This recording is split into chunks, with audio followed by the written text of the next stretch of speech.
bienvenidos a esta charla acerca de los tipos de PLCs y PACs, como mencionamos la charla pasada.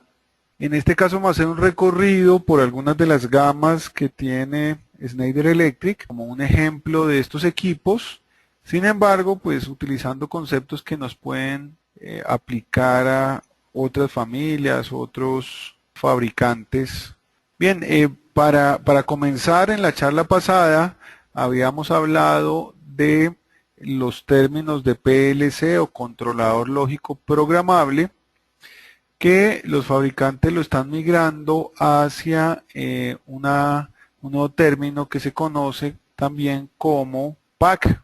El PAC significa controlador programable de automatización, ya no solo lógico, sino de automatización. Entonces vamos a ver algunos temas de conceptos. Ya vimos los conceptos mejor. Ahora vamos a ver cosas específicas sobre un equipo de una marca como los de Schneider Electric. En este caso vamos a trabajar una gama intermedia, que ya vamos a ver algunas características muy interesantes, que no solo es intermedia, sino que se está convirtiendo en las entradas y salidas de las gamas de más alto desempeño, como son gamas M580, Quantum, entre otros. En el caso de Schneider Electric, y vale la pena mencionar que esta no es de las últimas presentaciones, pero para efectos de esta charla, es una muy completa y muy gráfica que nos va a servir como para identificar algunas gamas y entender cómo es una clasificación de las diferentes plataformas, cuándo usar una y cuándo usar otra. Bien, entonces una gama como esta, el Modicon M340, es una gama muy interesante que puede aplicar para máquinas complejas o proyectos de infraestructura de tamaño medio. Ya vamos a entender qué es un tamaño medio. En el mismo Schneider, por ejemplo, vemos aquí otra gama, Modicon Premium, a nuestro lado izquierdo, donde puede aplicar para máquinas avanzadas, manufactura. Cuando hablamos de manufactura puede ser una línea completa o proyectos grandes de infraestructura. Y aquí vemos otra gama que es la Modicon Quantum, donde tenemos automatización de procesos, caso típico industria petroquímica, oil and gas, cementos, algunos procesos cerveceros, algunos procesos que requieran alta disponibilidad, y el tema de infraestructura crítica como trenes, aeropuertos, acueductos, cosas de ese estilo. Bien, dentro de esta gama específica podemos ver algunas partes del PLC. En la charla pasada nos dedicamos a mirar los conceptos fundamentales de entradas, de salidas, de cómo se conectaban estas señales y qué rangos tenían. En este caso vamos a ver el tema un poco más orientado hacia el producto. Entonces aquí tenemos un PLC típico, aunque hay varias estrategias de los diferentes fabricantes, pero esta es la más común: tener una placa de fondo, ¿sí?, o un backplane, tener una fuente que alimente ese backplane o ese rack o ese chasis. En este caso puede ser de corriente continua, corriente alterna. Poner módulos de entrada y salida. Por ejemplo, en esta plataforma algo muy interesante es que los módulos pueden tener hasta 64 canales, ¿cierto? Y poner otras tarjetas de comunicaciones y demás. Hoy, una de las características que se está viendo en casi todos los fabricantes es el volumen que ocupan estos equipos cada vez es menor. Aquí vemos que la altura es de solo 10 centímetros, 93 de profundidad y 32 de ancho en el caso de cada uno de los módulos. Esos son módulos bastante pequeños. Entonces el espacio juega un papel fundamental, y adicionalmente, como vamos a ver, el consumo de energía también juega un papel importante. Esto implica que en un tablero de 150 de profundidad, pues sería suficiente como montar este equipo. A veces uno ve tableros que tienen 40, 50, 80 de profundidad, pues no requiere un tablero tan profundo para efectos de instalar este equipo. o equipos de esta gama. Bien, entonces aquí vemos, este sería el caso de la CPU, vamos a tratar de poner por aquí un foco. La CPU, que sería este modulito que vemos acá. Y la CPU hoy día, pues es principalmente un equipo que hace dos funcionalidades. La primera, el procesamiento de una gran parte de la lógica. Y segundo, tiene un tema de comunicaciones, pues estos puertos que vemos acá. ¿Sí? La tendencia de las CPUs grandes o de los PLCs grandes es que no van a tener entradas, salidas, sino van a tener solo esas dos funcionalidades, procesamiento y comunicaciones, ya que toda la periferia, todas las entradas, salidas, no van a estar conectadas al PLC principal, sino van a estar conectados por una red de comunicaciones lo más cerca posible de campo. Aquí en este caso del M340 vemos varias características pues fundamentales hoy día, un puerto de programación USB, por ejemplo. Recordemos que anteriormente se requería un convertidor 232, 485, corriente, alguna cosa de ese estilo, que hoy día los computadores no cuentan con él. Entonces, por eso, fundamental que los PLCs hoy tengan un puerto USB. Schneider fue uno de los primeros en poder tener esa facilidad y poder utilizar un cable que puede ser el mismo cable de la cámara de fotografía, el cable de la impresora, que lo puede conseguir uno en una tienda pues de tecnología. Adicionalmente, pues tener varios puertos de comunicaciones. En esta gama, por ejemplo, utilizan 2 de 3 puertos posibles. Un puerto Modbus serial 485, un puerto de Ethernet que tiene página web y otras funcionalidades, y un puerto, por ejemplo, para comunicación con elementos de control de movimiento como variadores de velocidad, servomotores o con entradas y salidas distribuidas también. Esto es un caso típico de una CPU en esta plataforma. Bien, con respecto a módulos de entrada-salida y funcionalidades, pues comenzamos a ver algunas características que tienen que tener todos los controladores, y esto es lo interesante de esta plataforma. Bien, entonces es muy normal tener módulos de entradas digitales, analógicas o unos módulos, por ejemplo, de contaje rápido. El contaje rápido, vale la pena mencionarlo, son módulos expertos o módulos inteligentes que tienen una CPU propia, ya que la CPU principal no es capaz de contar pulsos a altas velocidades. Pensemos que una CPU normal puede contener un ciclo de 50 milisegundos en promedio. Eso implicará que puede contar 20 pulsos por segundo, cosas de ese estilo. Si yo quiero contar kilohertz, pues necesito unas tarjetas especializadas que tienen su CPU local y mandan el resultado de las cuentas hacia la CPU principal. Eso ya implica un procesamiento distribuido. ¿Qué significa? Que no solo hay una CPU, sino varias CPUs trabajando de forma simultánea. Acompañado de eso, vemos algunas funcionalidades como posicionamiento. Entonces, para ello, las CPUs sí pueden tener unos bloques especializados, por ejemplo, en el caso de control de servomotores, servodrives, o el caso de lazos de control, PIDs, lazos de control en términos generales, eso se hacen en la CPU local. Estos lazos ya no son tan rápidos y se pueden hacer directamente en la CPU, mientras que un conteo donde los pulsos son de un kilohertz, de 2, 10 kilohertz, eso implicaría conteos de menos de o ciclos de menos de un milisegundo que la CPU principal no puede hacer.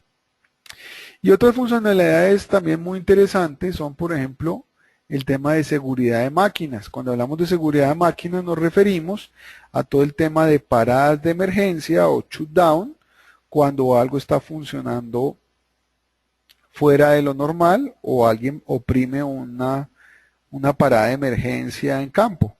Eso hoy requiere unos temas bien especializados, ya que esa lógica no debe ser programada, ya que han habido bastantes errores de programación que no han producido las paradas cuando se requiere.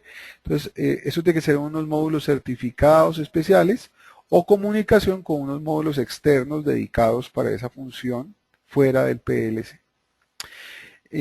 Y otras funcionalidades también interesantes que puede hacer un equipo como esta gama es una RTU o unidad terminal remota, que básicamente es un PLC con comunicaciones que captura y envía información a varios kilómetros de distancia, bien sea vía celular, microondas, fibra óptica, muy utilizado en procesos distribuidos como petróleo y gas, energía, acueductos, etc.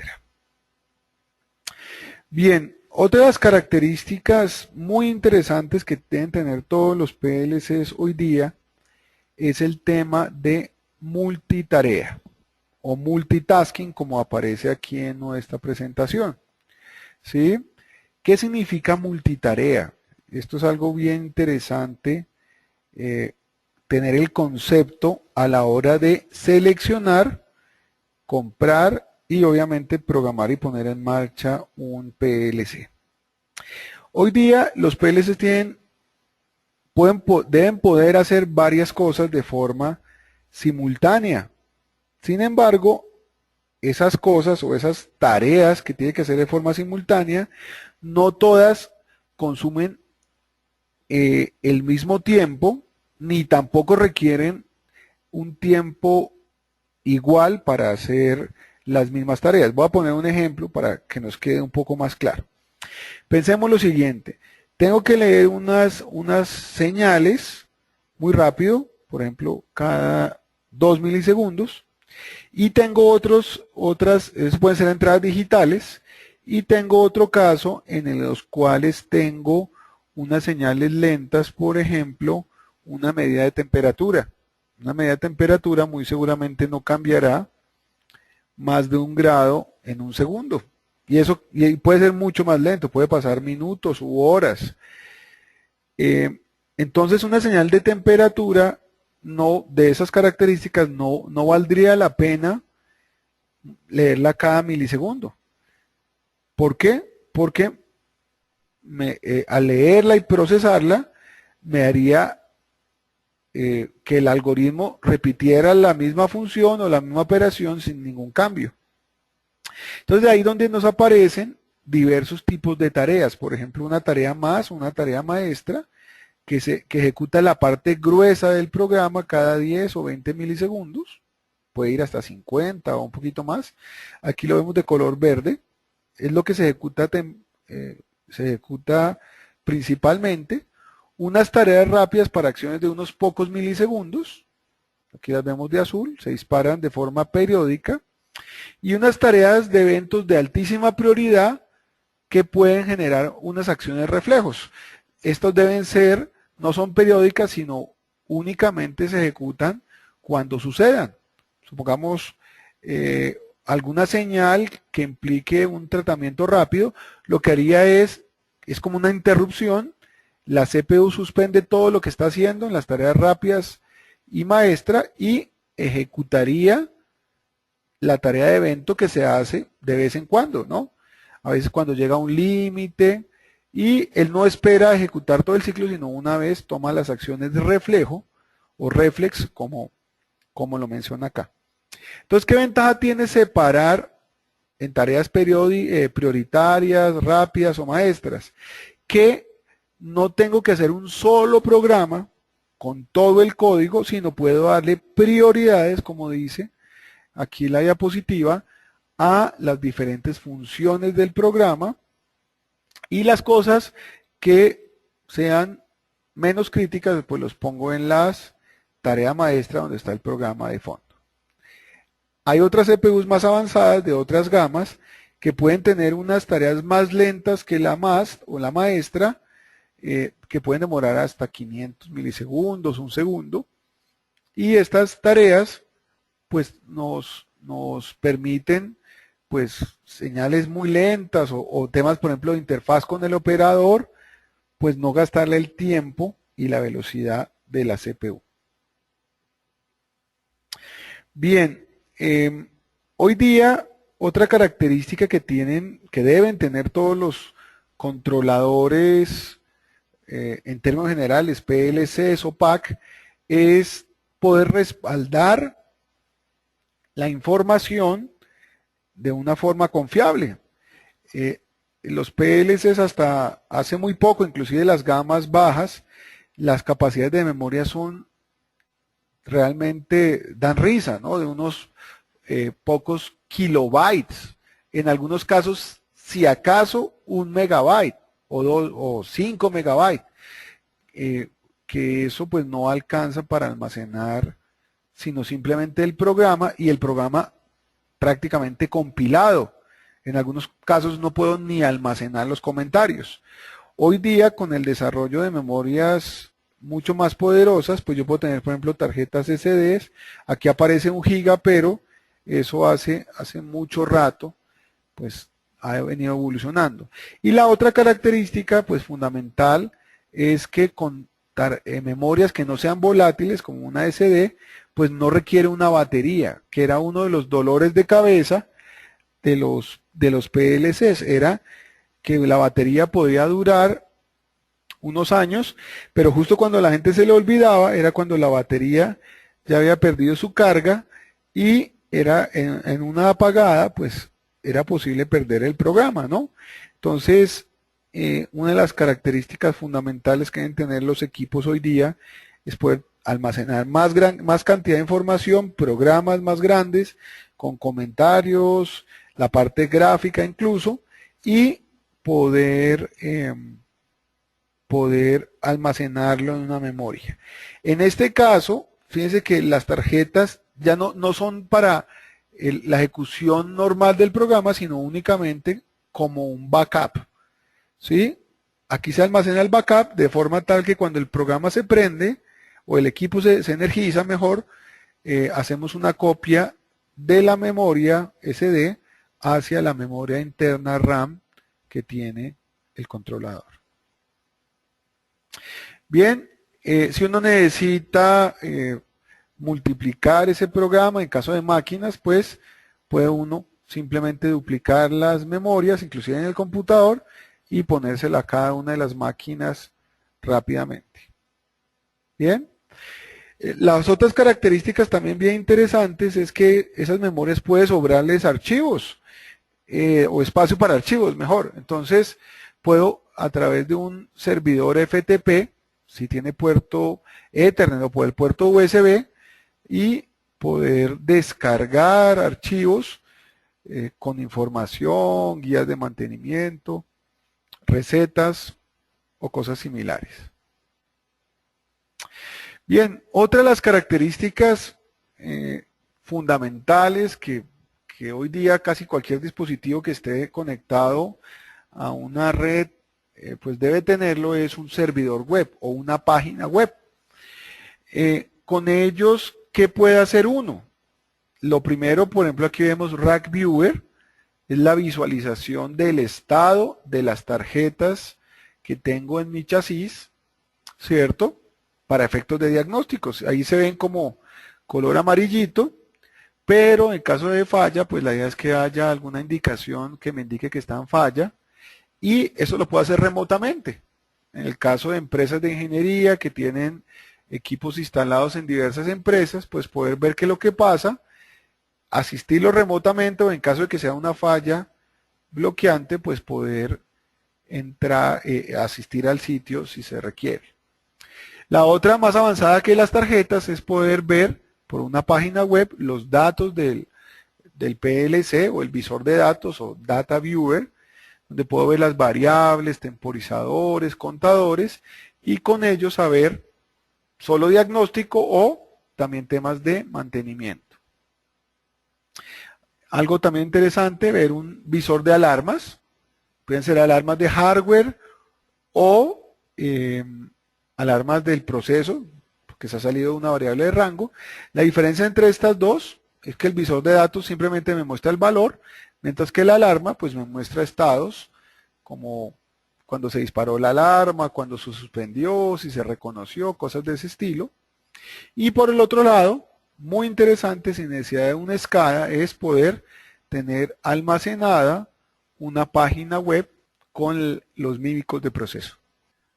Como hablábamos, las comunicaciones hoy día son fundamentales pues, para cualquier PLC, ya que el equipo podría estar en cualquier parte del mundo, yo debía poder hacer unas modificaciones o diagnósticos remotos.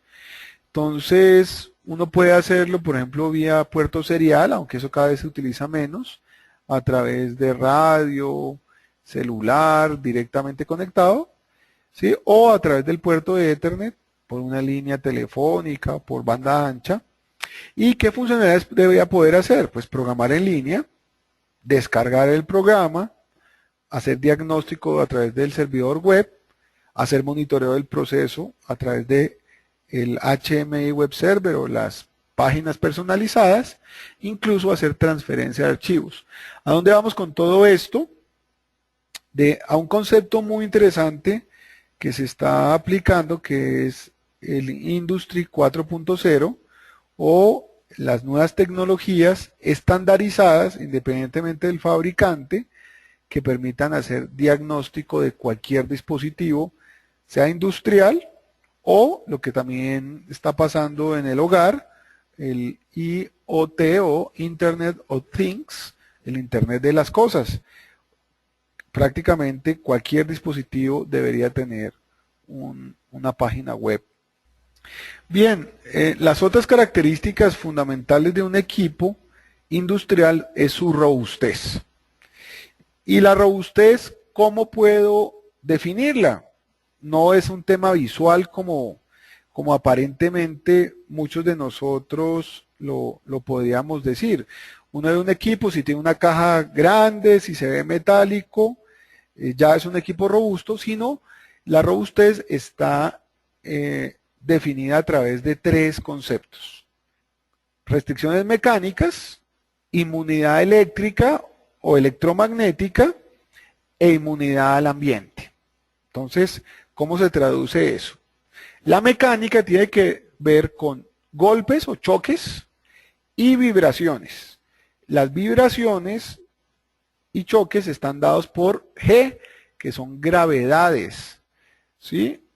Hay una norma que es la IS 60068 que define cuánto debe ser el límite de vibraciones que debe soportar como mínimo un equipo. Entonces, 15 gravedades o una gravedad, y un equipo como este pues soporta prácticamente el doble o un poco más en el caso de vibraciones. Sobre todo para aplicaciones móviles como trenes, grúas, es importante que el equipo sea capaz de soportar esa vibración y seguir funcionando correctamente. Aquí en la diapositiva dice inmunidad eléctrica, yo diría que es electromagnética también. Entonces básicamente hay un tema de la norma IS 61000-4 que habla de los campos radiados que generen 10 voltios a un metro. En este caso este equipo soporta 15 voltios a un metro. Eso, ¿dónde se ve? Por ejemplo, cuando tengo un radio, un walkie-talkie, cerca de un PLC, ese campo, esa tensión inducida puede hacer que el equipo funcione no adecuadamente. Por eso es que los tableros deben ser metálicos, la envolvente, para que no sea afectada por esto. Y por el otro, descargas electrostáticas, muy comunes cuando hay fricciones, inclusive cuando una persona está caminando y toca la carcasa de un equipo puede descargar 8 kilovoltios. En este caso, este equipo cumpliría con lo que solicita la norma.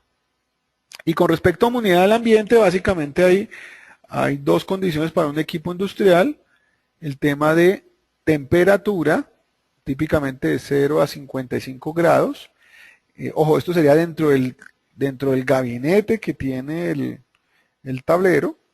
A veces uno puede controlar con ventiladores y con resistencias que no baje ni suba de este rango, aunque este equipo pues lo soporta. Y la otra muy común, por ejemplo, en ciudades como Bogotá, que los equipos dicen que la máxima altura es, por ejemplo, 2000 metros. Este equipo ya está pensado para trabajar en condiciones estándar a hasta 4000 metros sobre el nivel del mar. Certificaciones, pues es muy importante encontrar equipos certificados.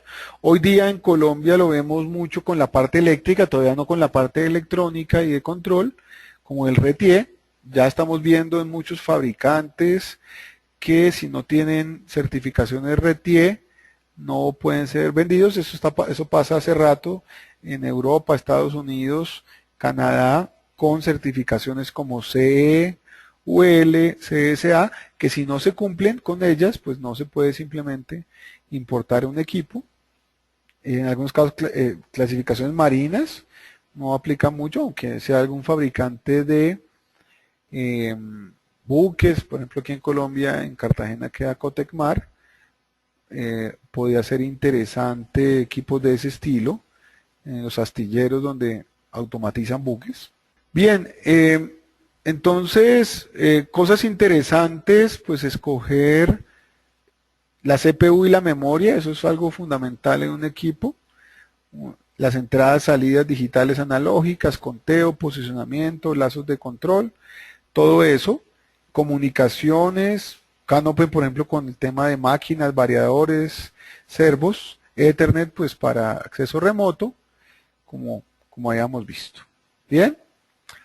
Algunas características de una CPU como esta, ¿sí? En memoria, ¿sí? Ya no pasamos hace rato de kilobytes, aunque hay memorias SD hasta de gigas, pero esto sería el espacio que tiene para almacenamiento del programa y de backups, almacenamiento de datos, 16 megas, cosas de estilo y tiempos de instrucción. Entonces son características típicas de un equipo como este 340. Catálogos de entradas y salidas, pues no vamos a hacer recorrido de todas las tensiones, hasta 64 entradas en una sola tarjeta para un equipo pequeño. Resulta muy interesante, 64 salidas o combinaciones mixtas en diferentes tensiones. Entradas analógicas de tensión, de corriente, lo veíamos en el seminario pasado, de termocupla o RTDs como PT100, directamente sin transmisores, pues esos son hasta 8 canales, pues es algo que se requiere.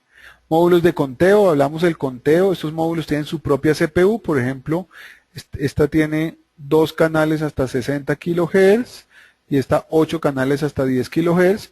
¿Dónde se utiliza eso? Pues básicamente en encoders, en conteos de pulsos para medición de flujo, donde una tarjeta de entradas digitales no es suficiente como para contar, ya que el conteo lo haría la CPU directamente.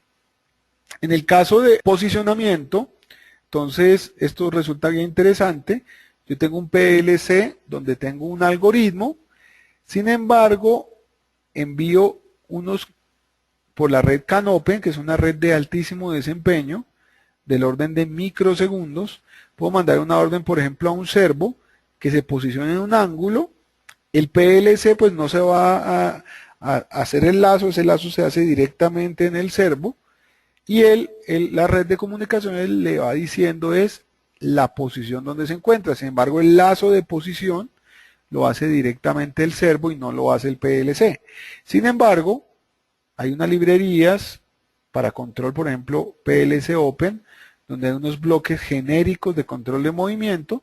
Yo los puedo integrar al software Unity y él tiene los comandos para un servo, bien sea de Schneider Electric o de cualquier otro fabricante. Bien, entonces esta es como una introduccióncita a una plataforma como esta. Es la plataforma base, una plataforma como estas, no lo mencionamos, pero es una plataforma media. Voy a regresar un poco, a ver si está por aquí. Aquí puede ser. Entonces una plataforma de estas medias que curiosamente son las que más se venden. Uno siempre piensa en, muy interesante trabajar en las plataformas grandes, como la que vamos a ver ahorita rápidamente. Sin embargo, el mercado está más para las gamas medias. Digamos, hay más máquinas, más procesos chicos que PLCs que tienen 50 o 40.000 señales. Un equipo como este típicamente va hasta unas 1000 señales, de las cuales 80% podrían ser digitales y 20% señales analógicas y de conteo. Eso sería el caso máximo de un PLC como estos. Sin embargo, si ustedes miran 1000 señales, puede ser más que suficiente para todos los procesos que ha hecho uno en temas de automatización. ¿Dónde valdría la pena saltar a una gama superior? En dos condiciones. Cuando requiero más señales, pero ese no es el único driver o la única criterio de decisión, sino también cuando requiero CPUs más rápidas y más temas de multitarea o más funcionalidades, por ejemplo, como redundancia. Entonces, vamos a cambiar de presentación. Bueno, entonces aquí tenemos otra gama, que es en el caso de Schneider Electric, de los equipos directamente de Schneider Electric sin todavía migrarse a las nuevas adquisiciones como Invensys y otras plataformas.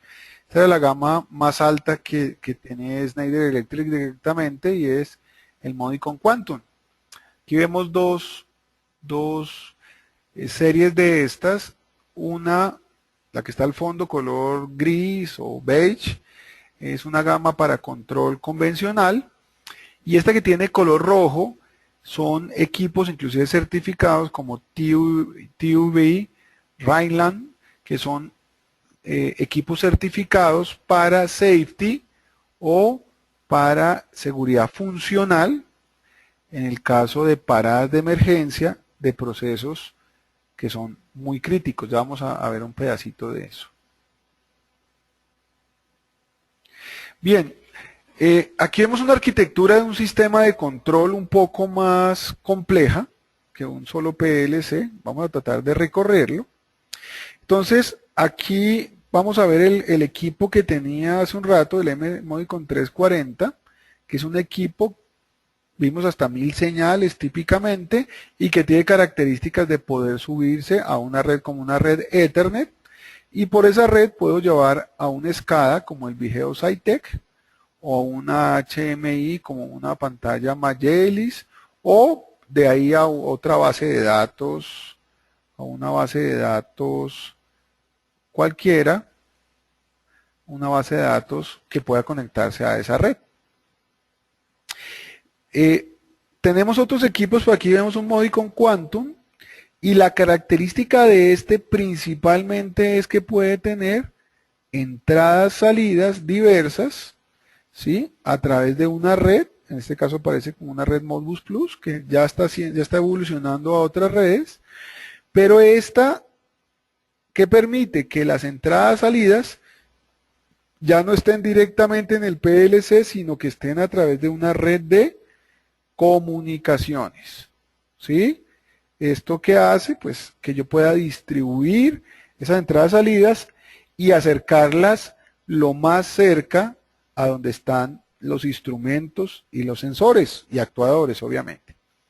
Aquí de izquierda a derecha del segundo tenemos el un Quantum también, donde tenemos otro tipo de red que se llama Río, donde también podemos tener grupos de entradas, salidas de diferentes gamas, inclusive series antiguas.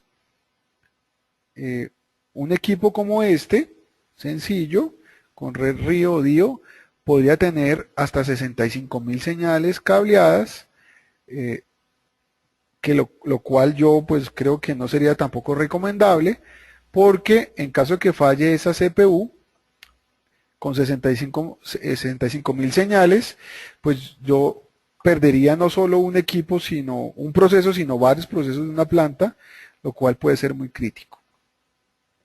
Cuando requiero algo crítico, pues normalmente lo importante es la disponibilidad. ¿Qué significa disponibilidad? Voy a ampliar esto un poquitico. ¿Sí se alcanza a ver ahí? Sí.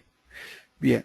Entonces, cuando requiero disponibilidad, ¿y qué significa disponibilidad? Es la capacidad de un equipo a estar funcionando la mayor cantidad de tiempo. ¿Cuál sería el tope máximo? Pues trabajar el 100% del tiempo. Una disponibilidad del 100% en un año sería trabajar 365 días al año sin interrupciones. Sin embargo, pensemos lo siguiente, una disponibilidad del 99% en un año no es algo muy bueno tampoco. Sería que trabajara algo así como 363 días al año. Si le quitamos un 1%, serían como 3 días y pico. Un equipo redundante, como este, o hot standby, ya les explico qué es eso, tiene unas disponibilidades, por ejemplo, del 99.999%, que significa que en caso de falla de alguno, a través de la redundancia entra el otro, y el tiempo que está por fuera es de unos pocos milisegundos, que para algunos procesos no es muy crítico. Mientras que este que no es redundante, en caso que falle la CPU o una fuente, podría demorarse un par de horas o un día mientras que se repara, si tengo el repuesto disponible. Entonces, los esquemas hot standby están pensados cuando necesito maximizar la disponibilidad de mi sistema de control. Fíjense que una característica como esta no lo tiene un equipo como el Modicon 340, sino toca pasarse a una gama mayor, ¿cierto? Entonces la redundancia me aumenta la disponibilidad, ya que si falla uno, entra el otro en un tiempo muy rápido, por eso se llama hot. Es un standby, un disponible en caliente, ¿cierto? Eso es disponibilidad. Aquí a mano izquierda vemos otro equipito, el de color rojo, ¿sí? Y ¿dónde utilizo equipos de control rojo? Hablamos de en seguridad cuando tengo que hacer paradas de emergencia, ¿cierto? O paradas de planta, dado que falló algo. Entonces, en ese caso yo necesito confiabilidad. La confiabilidad consiste en que el equipo garantice que los algoritmos los va a hacer sin equivocarse, con altísima confiabilidad, lo repito. Para ello, estos módulos rojos lo que han hecho es tener varios procesadores que hagan de diferentes fabricantes, que hagan los cálculos de forma simultánea, pero con tecnologías diferentes, de tal forma que si una operación matemática se equivoca o la redondea diferente, al tener varias CPUs, él toma un consenso entre 2 o 3 CPUs y el consenso, el resultado de 2 de 3, por ejemplo, va a ser el resultado para una salida. Eso le da confiabilidad, que en los cálculos se garantice que va a dar siempre la respuesta correcta. Estos equipos de seguridad tienen que ser certificados. ¿Dónde utilizo equipos de safety o de seguridad? Donde el proceso o el sistema de control, si falla, puede causar catástrofes importantes hacia el medio ambiente, las personas o la maquinaria. Caso típico, el caso de refinerías, temas de shutdown, refinerías de oil and gas. Por ejemplo, en el caso de atracciones, por ejemplo, las montañas rusas también utilizan sistemas de seguridad de altas especificaciones. Por ejemplo, centrales nucleares, centrales de generación, donde si el sistema de control falla, pues podría pasar cosas críticas, por ejemplo, plantas nucleares. Entonces, en ese caso, requiero equipos que sean muy confiables y que adicionalmente, miren, sean redundantes también. Entonces yo puedo tener sistemas con safety, de alta confiabilidad y también de alta disponibilidad cuando son redundantes.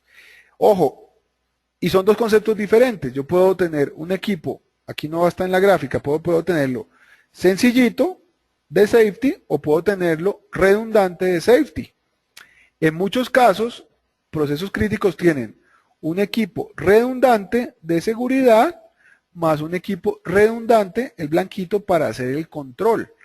En el control yo haría los arranques, el automatismo, y con los equipos rojos haría las paradas de planta o las funciones de emergencia. Bueno, sigamos. En esta gama, pues un PLC tiene lo convencional, ¿no? Fuentes, CPUs, como en este caso que es de doble, tarjetas de entrada, salida y comunicaciones, pues como lo esperamos. ¿Cuál es la diferencia con las gamas pequeñas? La capacidad de procesamiento y de comunicaciones que tiene la CPU y la cantidad de tarjetas adicionales de comunicaciones que yo puedo tener. Bien, otras características, por ejemplo, de esta gama Quantum, y valga la aclaración, estas presentaciones están en inglés. Normalmente, entre más avanzado esté el tema, pues es inevitable tenerlo en inglés. Entonces, por ejemplo, gamas de alta disponibilidad o de alta gama tienen cualquier módulo en cualquier slot. No tengo restricciones para poner la fuente, la CPU. La identificación es electrónica, no tengo que poner deep switch o códigos típicamente. Otra característica es que los módulos los pueda quitar en caliente o ponerlos en caliente. Eso es lo que llamamos el hot swapping. Y ojo con esto, quitar un módulo en caliente, la funcionalidad significa que no se va a dañar la electrónica. Pero si sobre un módulo de entradas tengo unas señales fundamentales para mi proceso, puede hacer que el proceso se vaya a parada, ¿no? Eso es importante tenerlo en cuenta. Bien, ya para ir finalizando, vamos a mirar unas características de unas CPUs de esta gama. Entonces hay unas sencillas, pero veamos por aquí, voy a tratar de ampliar esto, y veamos una CPU sencilla de estas. Miren lo que puede tener: 31.744 canales de entrada y 31.744 canales de salida en una red Río distribuida. Eso ya es algo muy grande, más en otra red 8.000 entradas y 8.000 salidas. Prácticamente podríamos decir que un equipo de una CPU de estas, que es de las pequeñas, pues cableadas, el número de entradas es ilimitado. Y puede tener eso con 2 rack locales y 32 drops o rack remotos. Eso lo hace pues un equipos muy poderosos. Aquí vemos unas CPUs todavía más grandes. Normalmente el tema aquí ya no es de cantidad de entradas salidas, porque prácticamente esas gamas son ilimitadas, sino vamos más a el procesamiento que son capaces de tener estos equipos. Algunas características adicionales. Vemos aquí el tema de safety. Vemos también que en safety también podemos tener las mismas cantidades de entradas salidas. Puede ser sencillo o redundante. Estos serían las CPU sencillas o redundantes. Datos, típicamente también 7 megas o 2 megas de RAM. Pensemos que 2 megabytes de RAM permitiría tener como 1 millón de variables enteras. Tener 1 millón de variables enteras en RAM en un PLC pues no es necesario. Si uno tiene 60.000 señales, típicamente puede tener 4 o 5 variables por cada señal. Si son 60.000 señales con 300.000 bytes sería suficiente. Entonces aquí tener mucha memoria RAM en un PLC pues no es que sea tan indispensable. Bien, entonces vemos aquí una gama de CPUs, típicamente en RAM 2 o 4 megabytes, y para programa como 7 megabytes o 7.000 kilobytes, el equivalente para almacenar el programa. Fíjense que eso es más que suficiente no se requiere más. Si quiero más memoria, es para almacenar información como archivos. Bien, en este ya podemos ver una comparación fuera de las entradas-salidas, que vemos que ya podemos decir que es ilimitada. Podemos ver la cantidad de tarjetas de comunicaciones que puedo montar sobre un chasis, 2 o 6 tarjetas en un solo chasis. Igual forma los puertos Ethernet que si vienen incluidos y puertos USB también que vengan incluidos. Eso pues ya vemos que es un tema por defecto. Puertos, veamos que una CPU pues debe tener mínimo 3 o 4 puertos, más puertos USB como veíamos. Entre más puertos tenga, pues menos tarjetas adicionales hay que comprar. Veamos acá, por ejemplo, esta tarjeta que es de la gama grande, tiene el 7, tiene un puerto RJ45 con Modbus, que no es Ethernet, es Modbus, así sea RJ45. 8, un puerto USB, sirve el cable de la impresora, sirve para descargar la configuración. 9, vemos por ejemplo una red Modbus Plus, una red muy usada en Modicon. Y abajo 12, un puerto Ethernet. Entonces vemos que esta CPU tiene 4 puertos de comunicación sin necesidad de poner tarjetas adicionales. Bien, aquí vemos como la misma configuración. ¿Sí? ¿Y qué puedo meter en la memoria RAM? Entonces, si no tengo tarjetas adicionales, entonces todo quedaría en la memoria RAM, perdón, regreso, y en este caso esta gama sí requiere batería. Las gamas nuevas como 340 o 580 de Modicon, pues ya son tarjetas de SD que evitan la batería. Entonces, esta memoria RAM estaría respaldada por una batería donde tengo datos, bloques, programa y constantes. Si pongo una tarjeta adicional, pues puedo dejar solo en la memoria RAM los datos y guardar el programa en esta memoria PSMCIA, que en otros equipos pues es la memoria de tipo SD. Bien, aquí hay una persona que tiene una pregunta, John Freddy Ávila. Adelante, te escuchamos.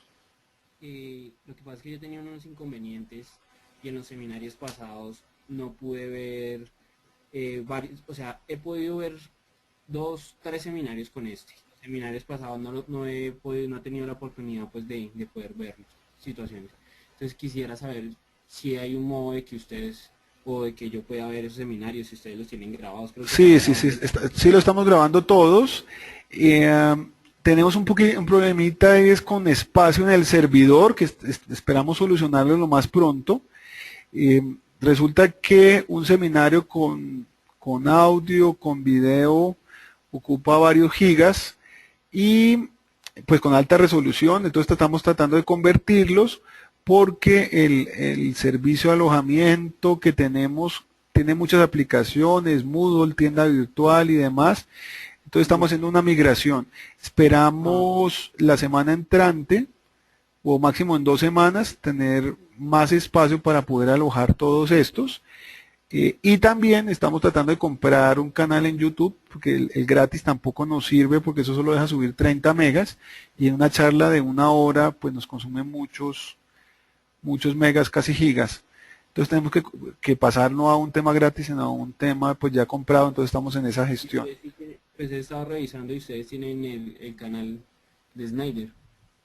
Sí, sí, no, pero estos están, digamos, es con Snyder, pero no están publicados en el Snyder En la TV. plataforma de ellos. Ok, exactamente. Entonces, con mucho gusto. Listo. Bueno, feliz noche.